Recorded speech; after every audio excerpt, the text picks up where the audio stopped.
Hello, everybody. Welcome to this very interesting session relating to energy peace, relief, and recovery at the Portuguese pavilion at COP29. The topic of this session is the relevance of climate and action funding. So, welcome. Either you are online or you are in the room, and let me share with you some insights. So, I traveled a lot in developing countries and especially in African countries. And whenever we meet governments in African countries, they say we cannot develop projects because we don't have the right financings. Then I took my bag, as we say in French, and I went to talk with GFIs to understand. And they said, we have financings, but we don't have bankable projects. Then I went to see developers, and they say financings are not very adapted, and the framework is not the right one, and there are a lot of risks to push projects forward. So who is right? Who is wrong?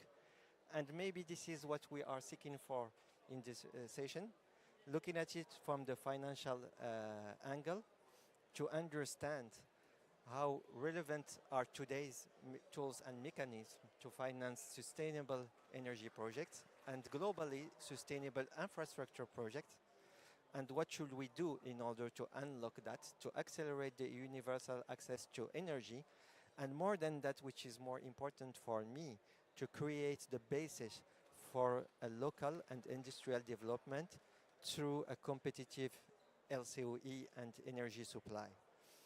And I would like to go rapidly for a round of table to introduce our distinguished speakers. So first, Mr.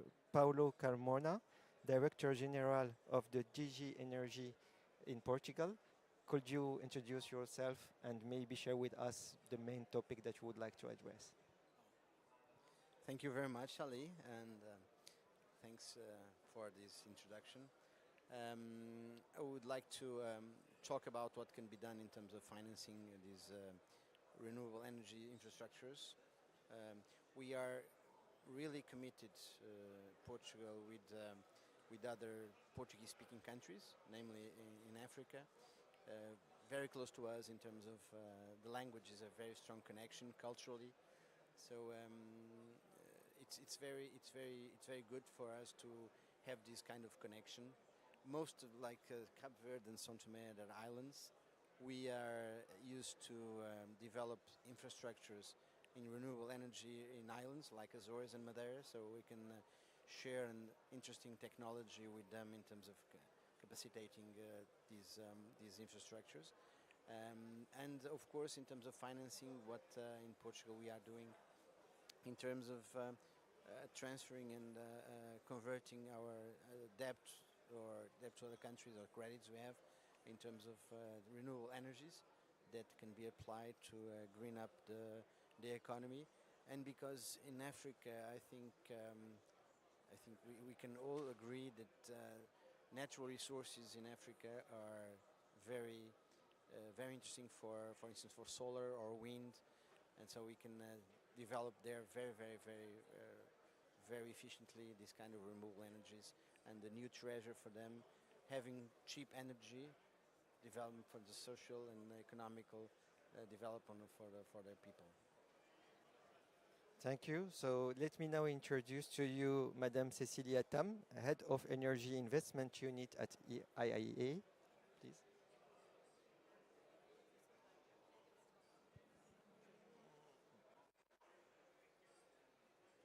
Thank you very much. So in the interest of time, I'm only going to mention what we in the Energy Investment Unit cover at the IA, particularly around how we can finance clean energy transitions in emerging and developing economies. So we basically provide all of the data and evidence necessary to support strong analysis for countries in this area about what is being financed in the energy sector today, how much of that is in clean energy.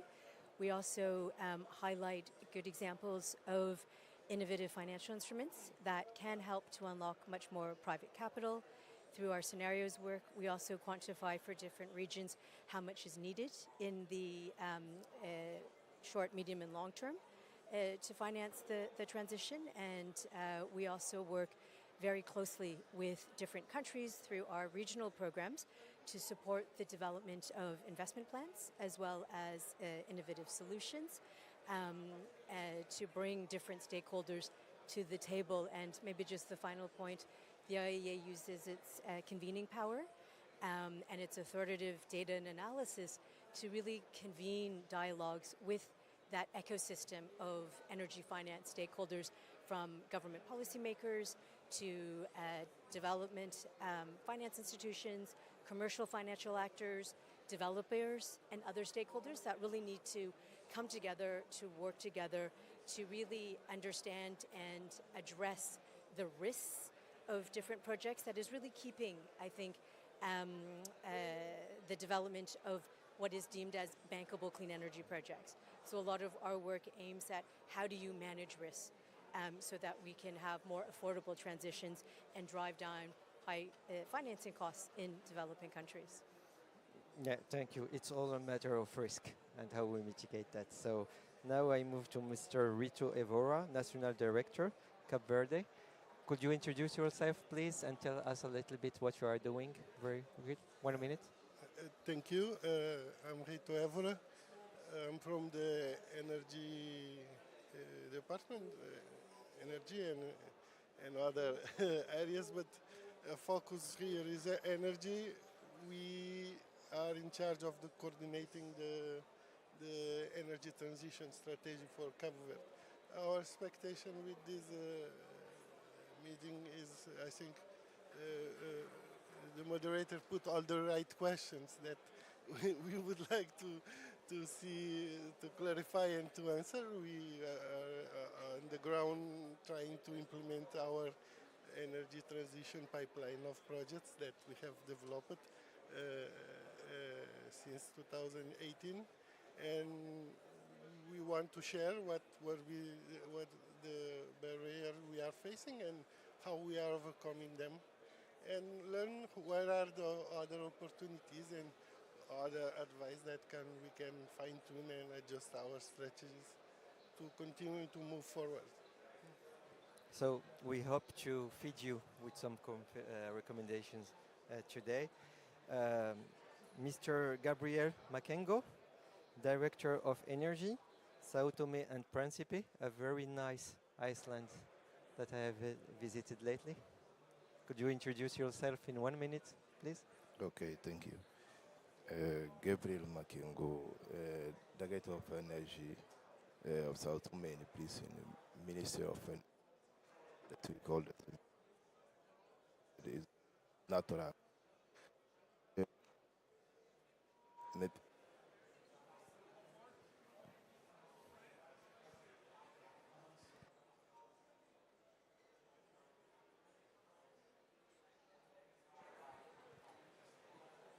I can say that maybe I'm one expectation to receive and another to share with all of you here regarding the challenge, what you can really to achieve our goal regarding, and this is including our policy that you want about that.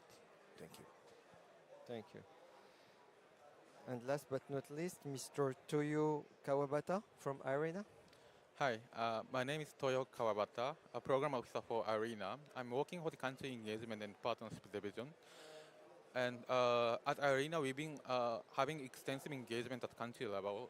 We are supporting around 100 countries, building upon our extended membership.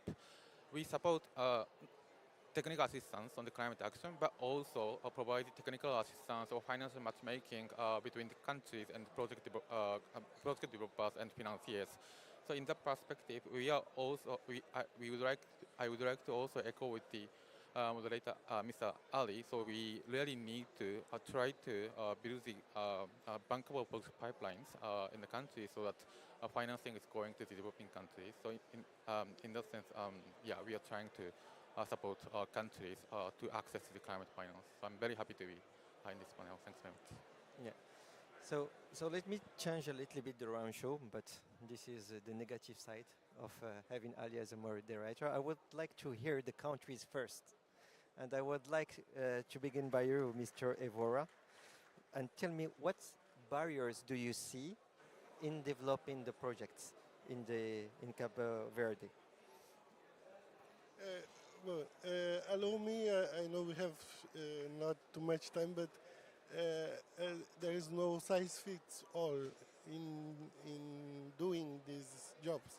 So a first overview of what is our country's strategy in a short overview. So we have an energy transition plan that is aiming to achieve a 30% renewable energy in the energy mix by 2026 and a 54% by 2030. This changed a lot of things in terms of what needs to be done and what the money are for. And we are trying in this process developed a pipeline of 518 million projects for achieving this goal in 2030 in terms of energy transition, and we are now seeking to mobilize this. Our strategy, we have the aware that this is not only development of deployment of renewable power, but also energy efficiency measures. But to all this to happen, for this high level of intermittency in the grid, we need to make important investments in grid digitalization and automation. So we are investing on this. We have a smart grid roadmap and also energy, the organization of the markets, a reform to allow all the conditions for a private sector to play a major role in implementing IPPs. So half of this amount will be from private sector. The other, we are designing strategies for mobilizing public investment, strategic investment to have the enable environment for this type of systems to work properly.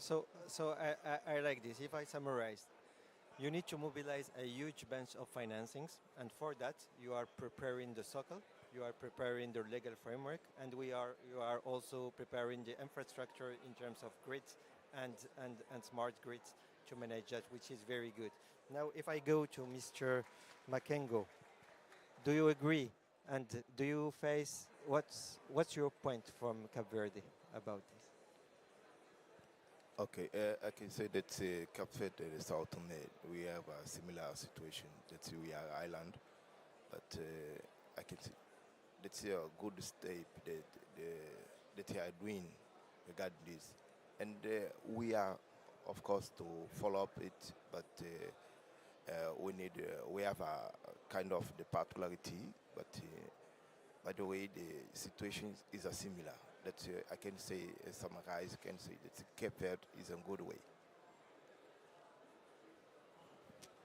Okay, and so as the cooperation between Portugal and Sao Tome and Cabo Verde is very developed and extensive, I would like to ask you, Mr. Carmona, what's your point regarding the challenge to mobilize the financings, to flow the financing, and ensuring that the climate finances reaches African countries such Sao Tome and Cape Verde? Well, the base is there, like Mr. Ritoever told us. We need to mobilize people, the structures, the companies, the states, and all the human resources from those countries.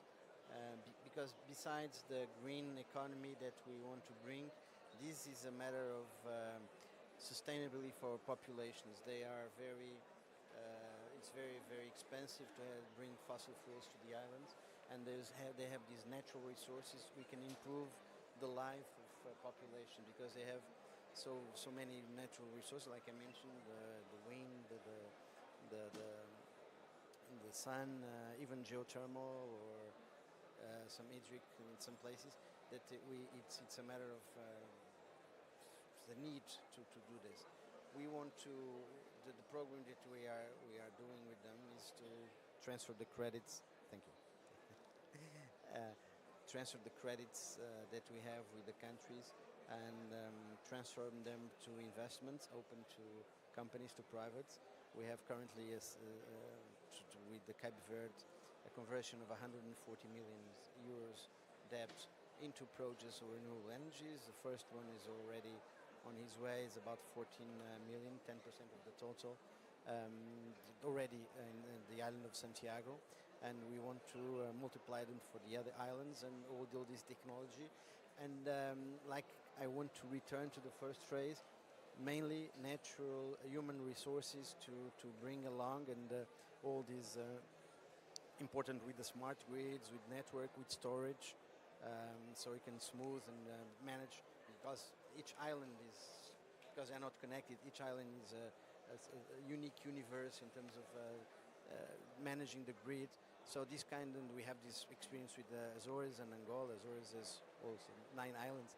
So it's a common project that we can develop together in a common framework and cooperation. I think it's a very good idea to exploit to other possibilities in Africa and other countries. It's very close to us, all possible terms, and we want very keen to experience this and to go along with this. I don't think I think I have answered your question, or Partially, but extensively. So, just to summarize, financial aspect, you mobilize financings, concessional financings, and you mentioned it for the 40 million out of the 148 million. You mentioned it also the know-how and the sharing for the reinforcement and the management of the grid. And you mentioned it also mobilizing investors and developers who are going to support that. So you are extensively covering the spectrum. And then, so if you are doing all of that, what remains for IEA in terms of support? Please tell us. Thank you very much. So in terms of what the IEA is doing, we really are there to provide the data and evidence necessary for developers, financial community, to really better evaluate risks. I think this point about country experience sharing is quite critical to highlight what works, what doesn't, and how we can evolve different solutions and instruments under different country contexts. It's okay. And so what we do is we work very closely with member governments to provide advice on how some of their climate finance can be better targeted to leverage much more private capital. And we are also working very closely with our association and partner countries to help them set the right types of policy frameworks that can really enable private investment and private capital to flow, because it's clear that public money, whether it's domestic public money or international public money, will not be enough to fund the transition. We need to see a much more rapid scale up in private capital, and private capital will come when the risk-adjusted returns are suitable for investing. And there are different ways to get to that. And I think, this point about better understanding what the cost of capital is in different countries. So the IEA has the Cost of Capital Observatory, where we collect data for different countries, for different types of technologies, on what that is. We then unpack why the cost of capital is at least twice as high in developing countries as it is in advanced economies, and then look at what are the types of de-risking instruments, either through better policies and frameworks, or through different types of de-risking guarantees, insurance and such, can be used and applied to really help manage costs and drive down the financing for projects. And this is really how we get to bankable projects, is really to better understand what are the real and perceived risks, and then how you can manage that through more transparent and reliable data. Thank you. So I like this. So you mentioned the financial mechanism and guarantees that you could spread out in order to increase the bankability of the project. and it aligns what Mr. Evora mentioned, because they want to mobilize 50% from the private sector and 50% from the public sector, and the legal framework IAA is helping to put in place the right legal framework that will attract all the investment. You wanted to react? Yeah, just to add something that also I think is a kind of a good approach in terms of de-risking the projects. We need to have good clarity, and the answer for you put in the beginning, at what point the private sector is able to come in to the projects, at what stage?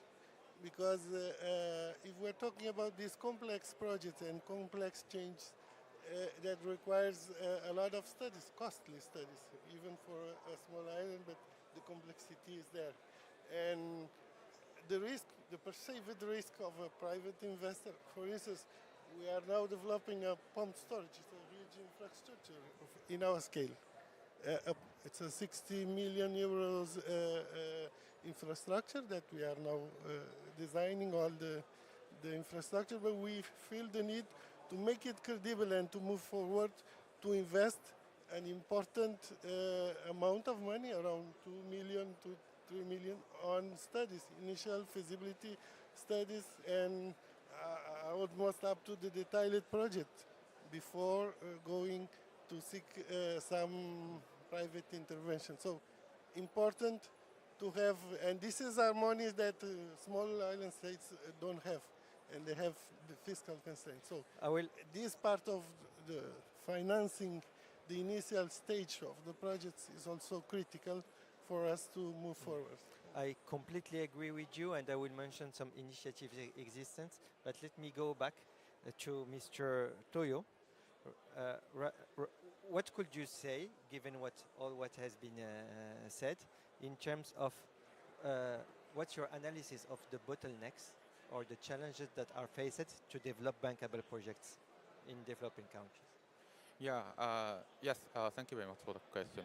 I think, in a nutshell, the global investment on climate finance or energy transition is increasing gradually. I mean, still it's falling short of the amount needed, but still the issue is as I mentioned earlier, there are not many bankable project pipelines in developing countries, because especially for the private finance, is going to the projects in the countries that are above the investment grade, and they are not going to the projects in the countries which are below the investment grade with higher country risk premiums. So we need to strategically use public funds to de-risking the investment in the developing countries. And just to touch upon what Arena does, like we provide technical assistance as well as project facilitation. We have platforms to facilitate financial matchmaking between financiers, national level or global level, and project developers, so that there could be some dialogue and also the strategic use of public funding for mobilizing private finance. So that strategic use of public finance is crucial. To ramp up and to initiate the dynamic is crucial. And we saw that even in Europe, when the renewable energy developed, there were feed-in tariffs, which is kind of public financings to make the projects bankable and to launch the dynamic. And so, Mr. Makengo, do you agree with these challenges? What are the concrete bottlenecks that you face in your country? Yes, I agree with the challenge, because this opportunity that we are looking for to make a project, bank a project in South Tomé also. Because in the first phase that we need to prepare, all things that's the feasibility study or whatever, all this, the initial process that you can be more comfortable for private sector. And so the government don't have the support, finance support to do it itself.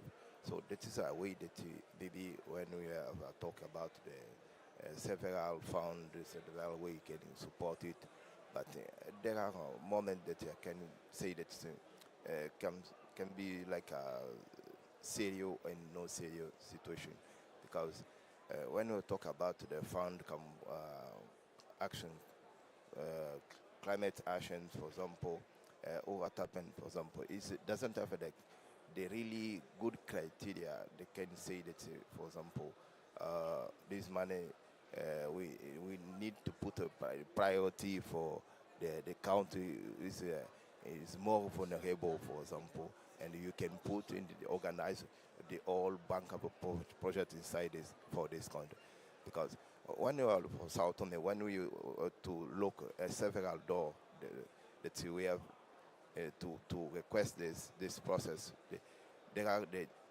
several process.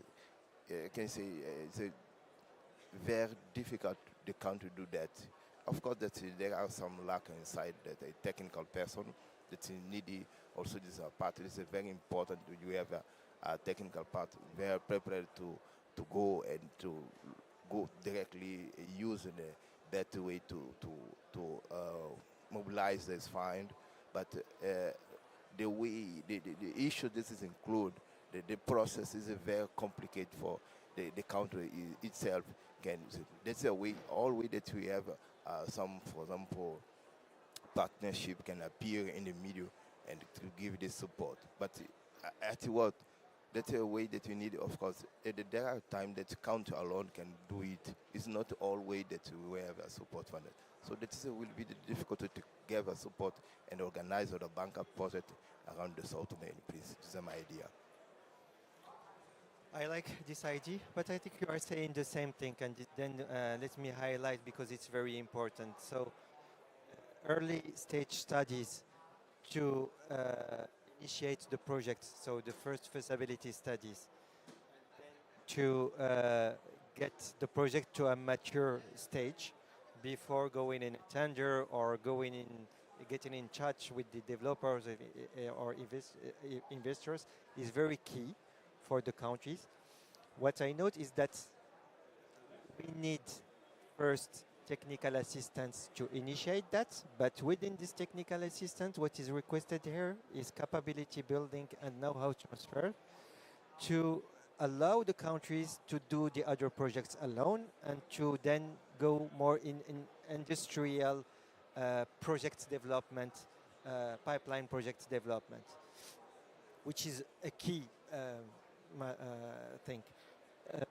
Mr. Carmona, what's Portugal could do in this respect? No, yeah, now it's working. Yeah, so what could Portugal do in this respect to not only focus on the financing of the project, but also on mobilizing the right financing for the early stage development to prepare the pipeline? One important thing from the conversation we're having is the question of the credibility of the institutions, right? I mean, in terms of how the framework is complete. I mean, the quality of the institutions gave a Nobel Prize of Economics this year.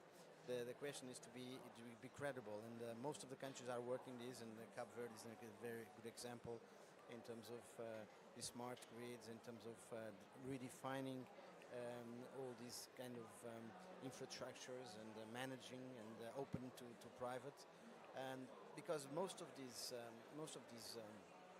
investments in infrastructures are of course for the energy transition, but also they are very good in terms of economics. The economics match because they just import substitution of fossil fuels. So increasingly, it's good for the country in terms of they make money on this.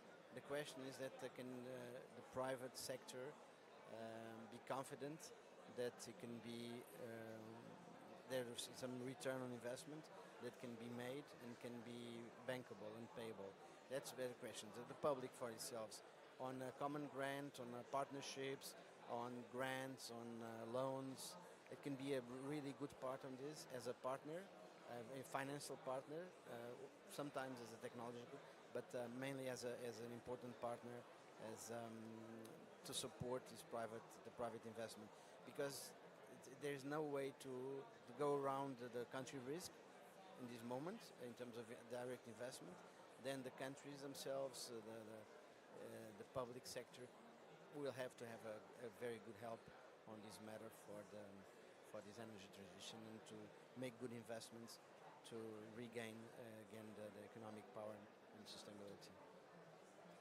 And in terms of tripartite or international cooperation, what Portugal is doing in this field to support developing countries? Like I mentioned, we are working on credit facilities for transferring and using these credits we have in these countries to transform them into investment, so the countries can go along and structure their own projects, like Verde is doing and São Tomé is following, namely on the normal that we mentioned on wind or solar, but also on biomass, for instance, and hydrogen and synthetic fuels, for instance. There's a long way, and they are really rich on those natural resources. I think if it's not for the country risk, I think it's for me it would be a personal bet to invest in kind of natural resources they are really rich on, and they are expending too much money on fossil fuels when they can generate themselves renewable energies for the development of their own people, and of course heading for the energy transition for our common planet. Thank you very much. Madam Tam, what do you think are the actions that are needed to enhance the impact of international climate finance and to support the energy transition? And as I said, for me, international finance mobilization needs to focus on the early stage, capacity building, technical assistance, and on the project finances. Thanks very much. I think this isn't an easy answer, and it's not just one thing. There is a variety of different solutions that need to be focused on. We've already talked quite a lot about the early stage need for support. So I'm going to talk more about the project level aspects. And I think here we need to be better, and the DFIs need to do a better job at better targeting that limited public money to where it needs. I think historically what we've seen is that many MDBs and DFIs, while they're supposed to be taking on risks, are very risk averse and have tended to support projects where the commercial sector and the private sector is already leading and very comfortable.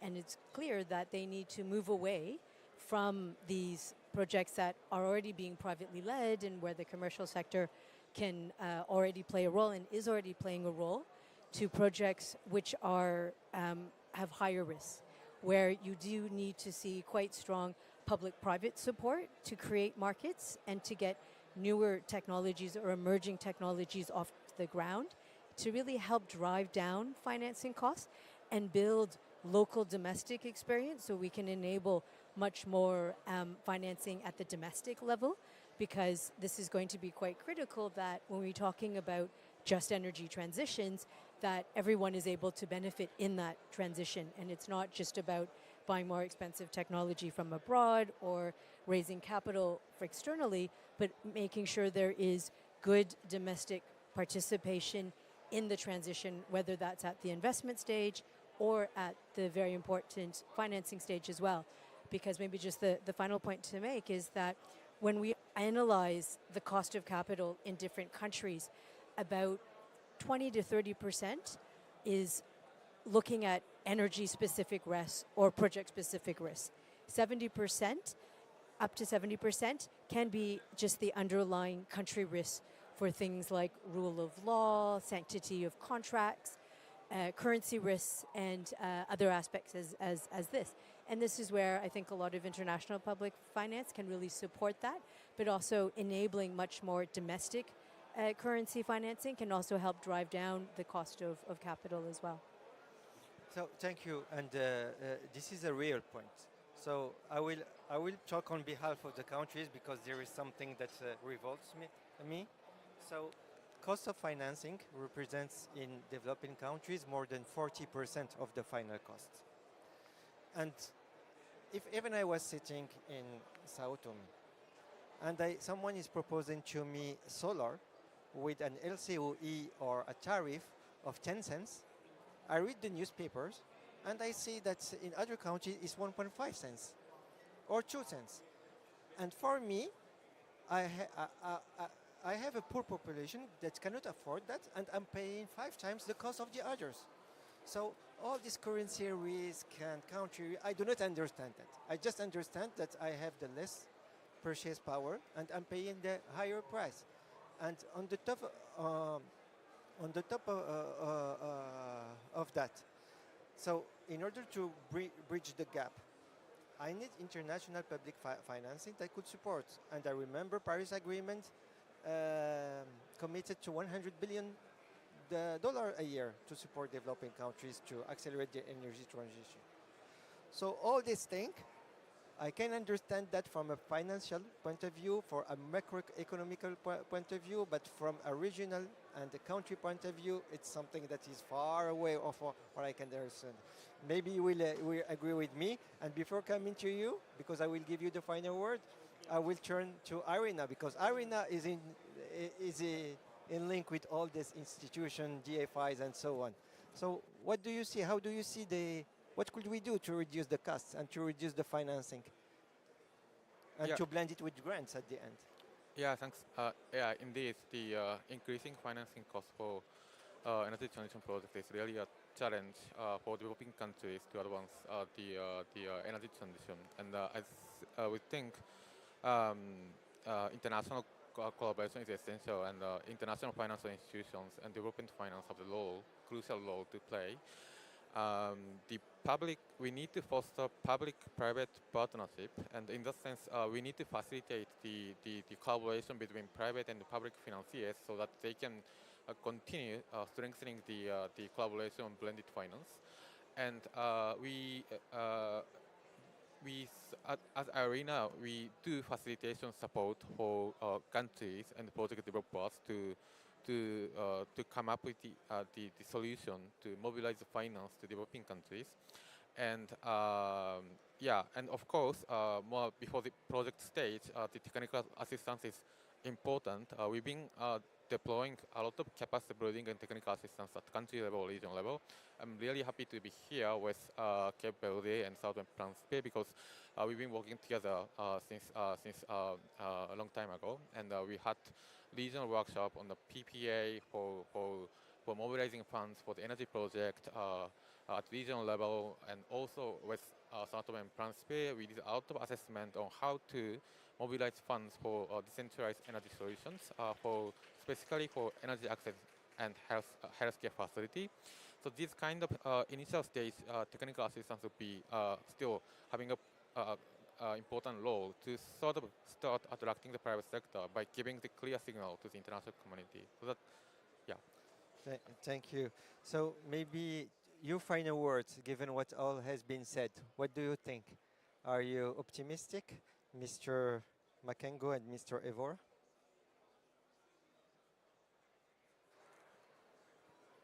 No. Sorry, Siri. No, why being sorry? We want to hear you, to listen to you. Yeah, because letting to give one example, it's not for you. I represent Arena years, but it's Arena in high level.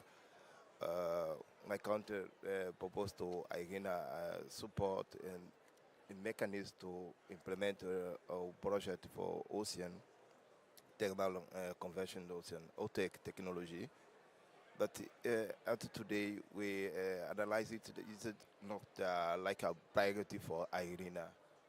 So IRENA don't give it like importance for country, for example, because we are island. So island have several issues, and of course, the majority of the capacities come from use the diesel, and we need to change it. As in the case that we have, of course, the river, and we are to exploring, and we have also the sun also, but it's not enough that we talk about the increase of the capacity.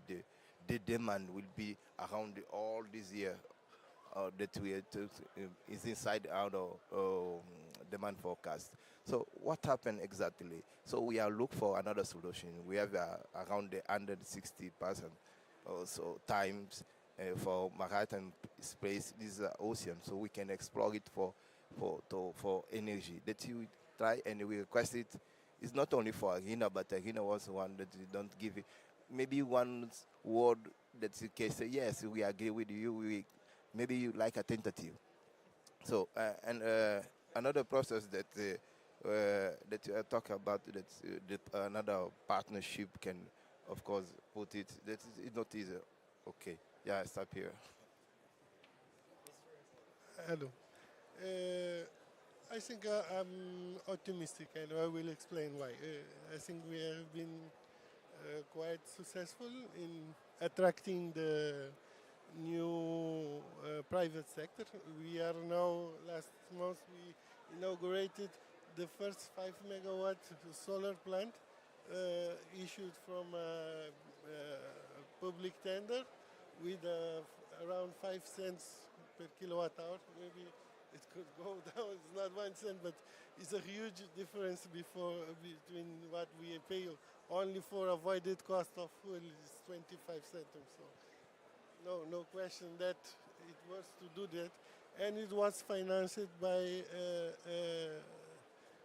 green bonds locally. I think this is other avenues that we need to explore. This barrier of having big institutions, they face financing, it's also the due diligence. The transaction costs are higher, sometimes more than what is the cost of a plant that we are financing. If we put it, because they are standard costs and they demand a very high tier 1 specialists to analyze the contract, although we are developing them. So it's a track record. The credibility will come with consistent work, and it will continue to evolve. We sign also, just to share, I think it's important, the first, 2 weeks ago, the first storage service agreement with a private company that also will deploy the first 4 storage facilities in the 4 of the islands. It's around 6 megawatt and 8 megawatt hour plant. And we are on a learning by doing process and moving forward in the right direction. I understand. Thank you. So in summary, we need that you do what we need to do.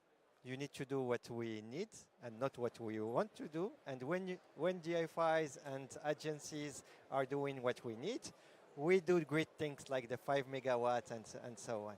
And I would like to give the tricky role, because I'm not always very kind, to Paulo to the closing remark, please. Oh, thank you. You see what Mr. Rituevro told. I mean, this project was financed by green bonds. They are selling at 5 cents per kilowatt, which make a decent profit. The Cabo Verde gains a lot because it doesn't pay 25 as per diesel import. So there's a decent profit there. So it's good for private sector. Let's mitigate the country risk, which is the most important factor to disallow this kind of investments or keeping investments away, with grants, co-investments, and that's where the public money comes around. Not being the public money investing directly, but bring along private sector with credits, with trying to mitigate this country risk.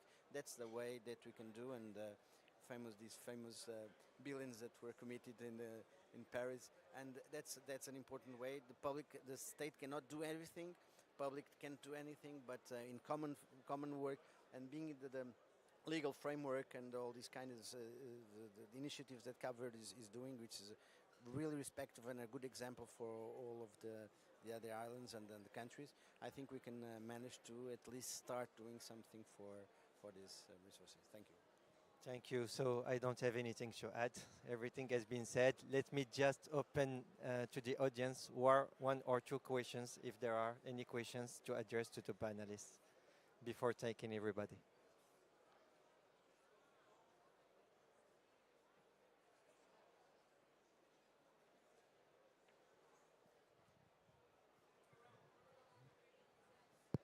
So, good afternoon. Coming from Ghana, I can relate to the interesting discussion that we are having there. So to me, the biggest challenge is access to capital in the developing countries. Ghana is no exception, because the capital and financial markets are not deep enough to access this capital to finance this heavy infrastructure. So certainly, we need to create that enabling environment to attract the private sector to come in. Now, we have this energy transition plan with the portfolio of pipeline projects. And we have to be developing these projects quickly and send them to the market. I want to know if Portugal, you have some funding source to develop these projects quickly, to take them to the market or to reach bankability.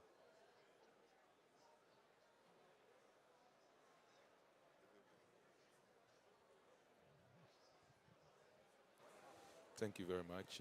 My name is Seth. Thank you very much. My name is Seth. I hope you can hear me. I'm also from Ghana. It's a very interesting conversation we are having. Those of us coming from the developing world, we know that there are two things that are mitigating against or that are impeding our progress with respect to energy access, energy security, and economic development. One of them is access to capital, as has been alluded to by all of you. The other one is time. Time is not on anybody's part, and we need to move very fast if we want to catch up with the rest of the world. We've heard a lot from the distinguished panelists. You've talked about the challenges with the cost of developing projects. A lot of the DFIs are not putting money. I just want to find out from our partners here, IEA, IRENA, and the government side, what can we do differently to ensure that we have the needed capital that we can use to prepare the projects that will be bankable to attract private capital? Thank you. Going to cut the streaming, so please, your response in less than 30 seconds. About Ghana, is a stable country, is very, in terms of institutions, it's no big deal in terms of finding capital, better than the other countries probably, but I think there is the will, there is the common ground and vision from the government, local government, and then Portugal and of course the other institutions can help a little bit, but mainly in the common ground with the private sector and billing for, export or being local for the green energy to go along. I think it's either in grants, either in loans that can be done, and we can discuss it further, because this is a pilot project we are doing in Cape Verde, extending to Tomé, and then we're going along to other countries in Africa, and Ghana is a very good example. Very good relations there also. Thanks very much. I would say, what you can look at is to look for opportunities to make project aggregation, to be able to attract more capital, because in very small country contexts, if you're looking to attract international capital, they will be looking for projects that are of a certain size and scale. And I think here, aggregation, and this is where government institutions can play a role to help package transactions in a way, potentially with some sort of de-risking from the sovereign itself or through an MDB, to make projects more appropriate for very large institutional investors, because these investors are looking at project sizes of at least 10, 20, $50 million, and many of the projects, when we're talking about clean energy, are very small. So here aggregation becomes quite critical to get projects off the ground.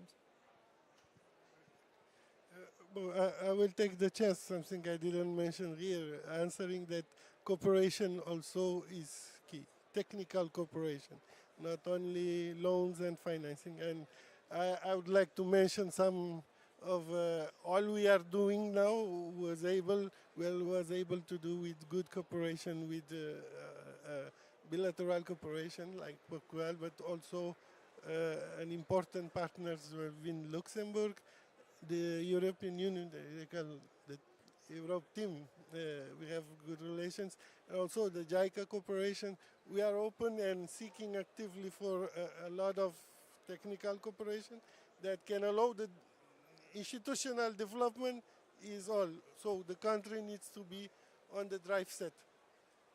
And with even if you have technical assistance or other support, and you need to have the capacity local, internal, and we are actively seeking to build these capacities in terms of training, advanced training, and building the institution for doing this training in the country also is part of all this equation.